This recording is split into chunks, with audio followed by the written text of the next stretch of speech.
एक बार भोलेनाथ ने माता पार्वती से कहा कि मैं आपके पुरुष रूप को देखना चाहता हूं। माता पार्वती ने कहा जब मैं पुरुष बन जाऊंगी तो आप कहां जाएंगे? आप पुरुष हैं, मैं प्रकृति हूं, इसी से सारा ब्रह्मांड चलता है। श्रीमद् देवी भागवत में आपको इसका भी ये कथा मिल जाएगी, प्रमाणित। कहा मैं पुरुष बन जाऊंगी तो आप कहां जाएंगे भोलेनाथ? आप पुरुष हैं, मैं प्रकृति हूं, इसी से सारा ब्रह्मांड चलता है। और जब मैं पुरुष बन जाऊंगी तो आप कहां जाएंगे? भोलेनाथ ने कहा पहले बनो तो सही। तो माता पार्वती का कृष्ण रूप प्रकट हुआ और कहा कैसे लग रहे हैं भोलेनाथ? भोलेनाथ ने कहा बड़ी अच्छी लग रहे, बड़े अच्छे लग रहे हो, अब जरा मुझे भी देखो। तो नंदी वंदी सहित 8 सखियों के रूप में, राधा के रूप में अवतरित हो गया भोलेनाथ। बाबा भोलेनाथ भगवान की जय। भोलेनाथ राधा के रूप में अवतरित हो गया। इसीलिए 16,108 पुत्रानियों के और करोड़ों गोपिकाओं के रहते हुए आप कृष्ण भगवान के साथ जहां भी देखेंगे राधा को देखेंगे, क्योंकि भोलेनाथ और माता पार्वती आदिकाल से अनंत प्रेमी है एक दूसरे के। वियोग होता रहा, मिलते रहे, वियोग होता रहा, मिलते रहे, लेकिन एक दूसरे का प्रेम दूसरे से खत्म नहीं हुआ कभी, और ना ही आज खत्म है। इसीलिए राधा रानी भोलेनाथ है और नारायण कृष्ण माता पार्वती। सीधा प्रमाण है, एक मर्द किसी औरत को सखी नहीं कहता, एक औरत ही औरत को सखी कहती है। और 16,108 पुत्रानियां, करोड़ों गोपिकाओं को नारायण कृष्ण ने केवल सखी कह के ही बुलाया। तो जाहिर है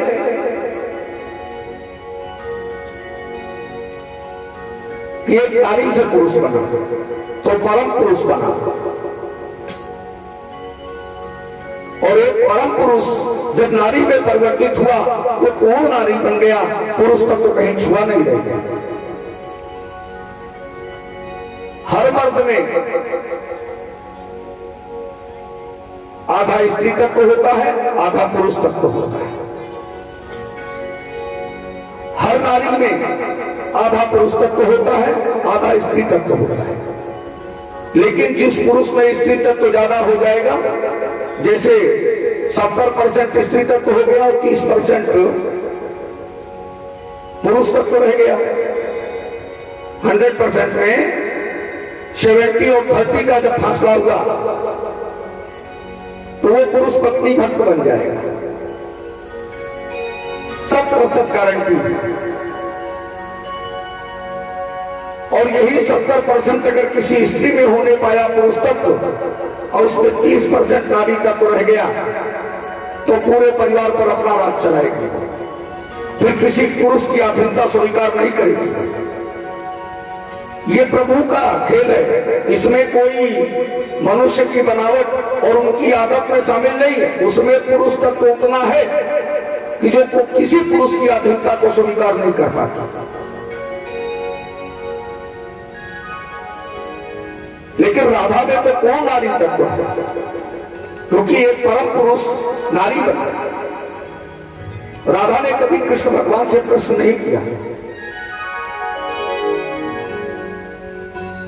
भगवान को हमारे वही प्रिय होते हैं जो हमारे भगवान से प्रश्न नहीं करते।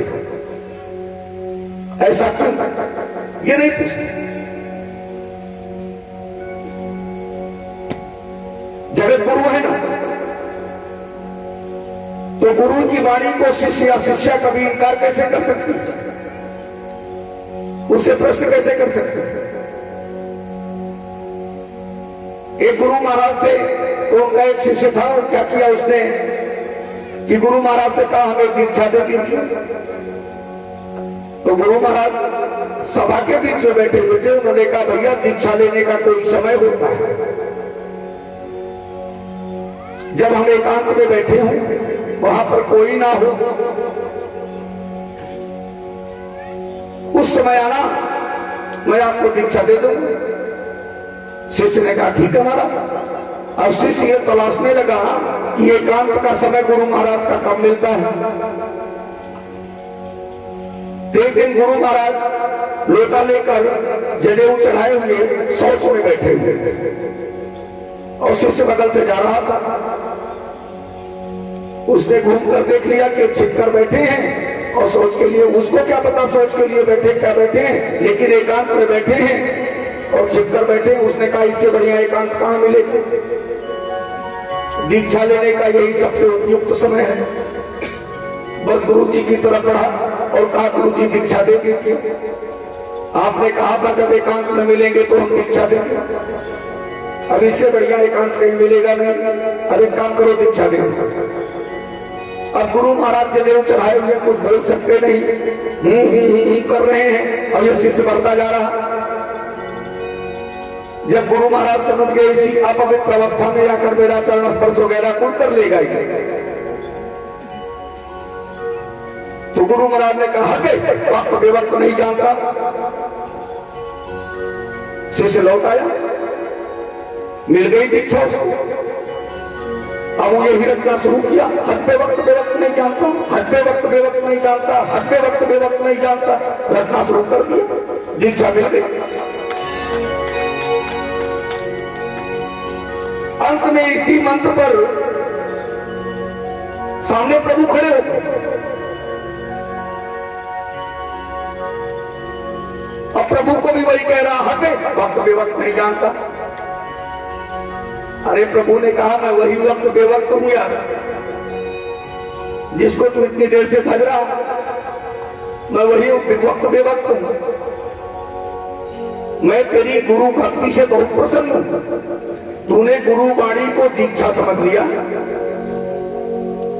उन्होंने आवेश में तुझे डांटा, तैस में तुझे डांटा, तो कहा हमको क्या पता,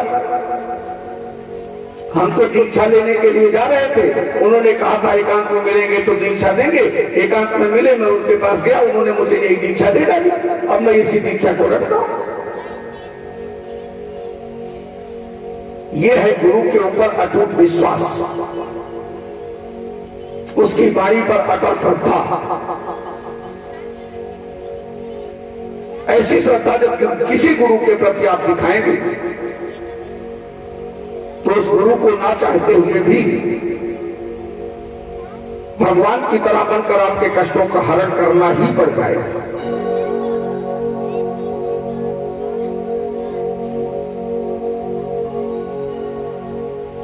क्योंकि भगवान कहीं से बनकर नहीं आता, कहीं नहीं आता। आप भी भगवान हो, आप भी भगवान हो, आप भी भगवान हो, आप भी भगवान हो, वो भी भगवान है, सब भगवान, क्योंकि सब में भगवान है तो सब भगवान हो। बस अपने को पहचानने की जरूरत है आपको। लेकिन अहंकार में एक मिथ्या अहंकार, उसको दिखाने के लिए आप अपने आप को पहचानते नहीं। अगर कोई आपके भेद को खोलता है तो आप उस पर क्रोधित हो जाते हो, डरते हो। अहंकार का दूसरा नाम है डर। अहंकारी व्यक्ति डरता है कि कहीं ये मेरी पोल न खोल दे। जिस चौथे पोल पर मैं अपमान करता हूं कहीं उसको खोल न दे।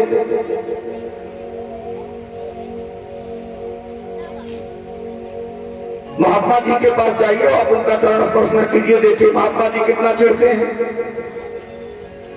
वो आपसे बात नहीं करेंगे क्योंकि अहंकार है ना कि मैं गुरु हूं, ये मेरे सामने आया, मुझसे छोटा है, मुझे प्रणाम नहीं किया, मुझे नमस्कार नहीं किया, मेरा चरण स्पर्श नहीं किया। क्यों भाई, क्यों वो प्रणाम करे आपको, क्यों आपका चरण स्पर्श करे? उसकी श्रद्धा है, उसकी श्रद्धा नहीं करे तो आप जबरदस्ती पकड़कर उससे अपना पांव थोड़े छुआओगे उससे। लेकिन यदि आप अपने आप को पहचानते होते तो आप उसके चरण छूने और ना छूने का आप पर कोई प्रभाव ना पड़ता।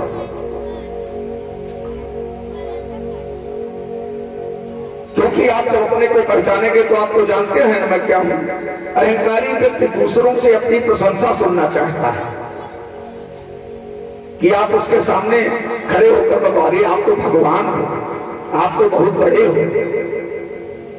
आपके समान दूसरा कोई है ही नहीं। इस तरह की प्रशंसा सुनना चाहता है।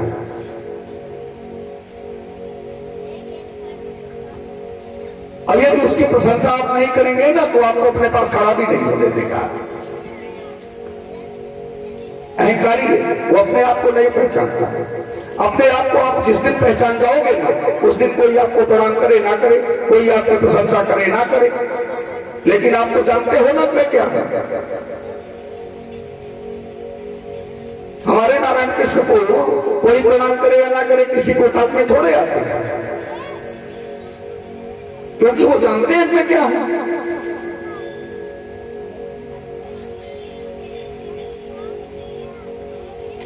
इसी तरह बनना चाहिए कि मैं अपने आप को समझूं कि मैं क्या है। पैर छूना एक अद्भुत कला है, और महात्मा जी को कभी नहीं चाहिए किसी से अपेक्षा करें मेरा पैर छू। मैं तो बहुत प्रसन्न रहता हूं, अगर कोई मेरा चरण स्पर्श ना करे तो मैं उसके ऊपर इतना प्रसन्न होता हूं कि भैया बहुत अच्छा किया, कम से कम हमारा बचाए भी हो जाए, नहीं तो हमारा तो जाता। कमर से ऊपर के जितने भाग होते हैं, देखो एक बड़ा गूढ़ रहस्य, साइंटिफिक रीजन आपको मैं बता रहा हूं। कमर से ऊपर के जितने भाग होते हैं ये सब रिसीवर होते हैं, ग्रहण करने वाले। आंख से देखकर ग्रहण करते हैं, नाक से सूंघकर ग्रहण करते हैं, कान से सुनकर ग्रहण करते हैं, मुंह से चखकर ग्रहण करते हैं, हाथ से उठाकर ग्रहण करते हैं, और सब कुछ ग्रहण करके पेट में कलेक्ट करते हैं, पेट में इकट्ठा कर लेते हैं। लेकिन कमर से नीचे की जितनी भी इंद्रियां हैं वो सब विसर्जित इंद्रियां हैं, वो सब हर चीजों को बाहर निकाल रही हैं। तो यदि आप किसी महात्मा की तरह बनना चाहते हैं या उसकी कृपा पाना चाहते हैं तो आप उसके चरण को स्पर्श करते हैं। आपने प्राचीन पद्धति, आश्रम पद्धति जो चलती थी, आज भी जहां पर प्राचीन पद्धति है वहां पर आप जाकर देखिए तो लोग साष्टांग दंडवत करते हैं। तो साष्टांग दंडवत का मतलब होता है कि मैंने अपने इस रिसीवर को उठाकर आपके चरणों पर रख दिया, दोनों पैर के अंगूठे पर। वो विसर्जित ग्रंथि है, तुम देना चाहो तो न देना चाहो तो मैं अपने आप ले रहा हूं। वो सब उसमें प्रवाहित हो रहा, वो रिसीवर उसको कैच कर रहा, बार बार समझा रहा। और जिस महात्मा का आप चरण स्पर्श करोगे उसका हाथ आपके सिर पर या आपके पीठ पर पहुंच जाए तो नीचे से भी जा रहा, ऊपर से भी जाना शुरू हो गया, दोनों तरफ से तो जा रहा महात्मा जी का। और महात्मा जी इसमें बड़े प्रसन्न होते हैं, अपना गंवाकर प्रसन्न होते हो भैया। अरे जो शक्तियां आपने तपस्या वगैरह करके, पूजा पाठ करके जो शक्तियां एक्वायर की हैं उनको देश के कल्याण में लगाइए, पैर छुआने के लिए ललायत न रहिए कि मेरा चरण स्पर्श करे तभी काम बनेगा। देश के कल्याण में उसको खर्च कीजिए। उस ऊर्जा शक्ति को कहीं ऐसी जगह प्रयोग में लाइए कि जिससे समाज का कल्याण हो, देश का कल्याण हो, ऐसी जगह पर लाइए। इस तरह थोड़े लाइए कि नहीं है वो पैर छुए सारा कुछ गंवाते। बड़े बड़े ऋषि मुनि पहाड़ की कंदराओं में क्यों भाग जाते थे कि जिससे मुझे कोई प्रणाम भी ना करे और आशीर्वाद के रूप में मुझे वो भी शक्ति ना खर्च करनी पड़े। आज की दुनिया कैसी है, बाबा जी रास्ते से जा रहे हैं, पंडित जी रास्ते से जा रहे हैं, दूर से आदमी देखिए काला भी बाबा तो खुश रहो बच्चे, लख हमार प्रणाम है तो लख हमारा आशीर्वाद है। लेकिन आपने तपस्या करके कुछ शक्तियां एक्वायर तो की नहीं, पूजा पाठ तो करना आपको आता नहीं, भगवान की शरण में तो आप हो नहीं। जो ईश्वर ने आपको खुश रहने की जो पूंजी दी थी उसको भी आपने ऐसे ही खर्च कर दिया। एक्वायर तो कर नहीं रहे हो, एकत्र तो कर नहीं रहे हो, पूंजी ही खत्म कर रहे हो। तो एक दिन ऐसा आ जाता है कि आपकी सारी पूंजी खत्म हो जाती है। यही कारण होता है कि पुरोहिती करने वाले पंडित जी चाहे इंद्र के समान हो जाएं, लेकिन उनको पूरा कभी नहीं पड़ता बाबू। जितने भी पुरोहित हो इसको बहुत अच्छी तरह से समझ लें, कभी नहीं पड़ता। तुलसीदास जी महाराज ने रामचरितमानस में साफ लिख दिया है कि पुरोहित के कर्म अति मंदा।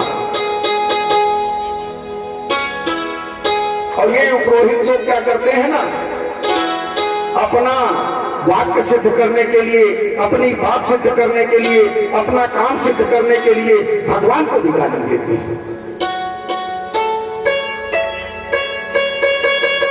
भगवान को भी नीचा दिखाने में कोई कसर नहीं छोड़ते। तो ऐसे लोगों का कल्याण कहां होगा भैया? हमारे यहाँ बड़ी भारी विडंबना है, किसी के यहाँ बाबा की गांजा पीकर बैठे हुए आंखें भन्न भन्न कर रही हैं, और उन्हीं बाबा जी के पास अपनी समस्या का निवारण मांगने चले जाते हैं। सिद्ध बाबा हैं, गांजा पिए बैठे हैं। अरे वो पृथ्वी की सबसे बड़ी समस्या खुद बना हुआ है, तुम्हारी समस्या का निवारण कहां से करेगा? लेकिन आप उसी के पास अपनी समस्या का निवारण मांगने चले जाते हैं। और बाबा जी महाराज क्या करिए, गांजा चिलंत नहीं है, कहिए बौन संस्कार। अरे किसी ने देखा है भगवान भोलेनाथ गांजा पीते थे? भगवान भोलेनाथ भांग खाते थे, ये किसी ने देखा है क्या? मेरा तो जहां तक विचार है वो ब्रह्मज्ञानी और ब्रह्म तत्व को जानने वाला ऐसी चीजों का सेवन तो नहीं करता। कुछ माता के भक्त होते हैं, वो गांजा भांग पीकर भगवान की आराधना के लिए बैठ जाते, माता की आराधना के लिए बैठ जाते हैं। माता को प्रसन्न करने में कहा भी जब भांग का पेट जाए थे तो हम ज्यादा देर तक बैठ पाए, माता जी पूजा करे पाई। अरे क्या है ये?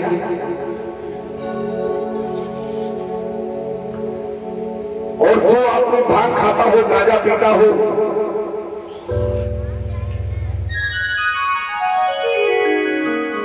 मैं गारंटी के साथ कह सकता हूं कि उसे ना तो दुर्गा जी की कभी कृपा प्राप्त होगी, ना भगवान भोलेनाथ की कभी प्राप्त होगी।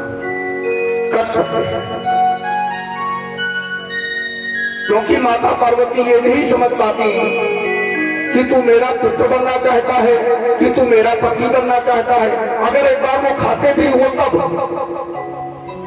वो यही नहीं समझ पाती तू मेरा बनना क्या चाहता है। कह तो रहा है पुत्र और पाप कर रहा, काम कर रहा मेरे पति के बराबरी का। जो मेरा पति करता वही गांजा भांग को खा रहा। तो पुत्र बनना चाहता, पति बनना चाहता, यही नहीं समझ पाती ना, तो तेरा कल्याण कहां से सुनिश्चित होगा भैया? इसीलिए वो कभी सिद्ध नहीं हो सकते, कभी उनको किसी प्रकार की किसी भी देवता की कृपा प्राप्त नहीं हो सकती। That's fact, ये बिल्कुल सत्य है।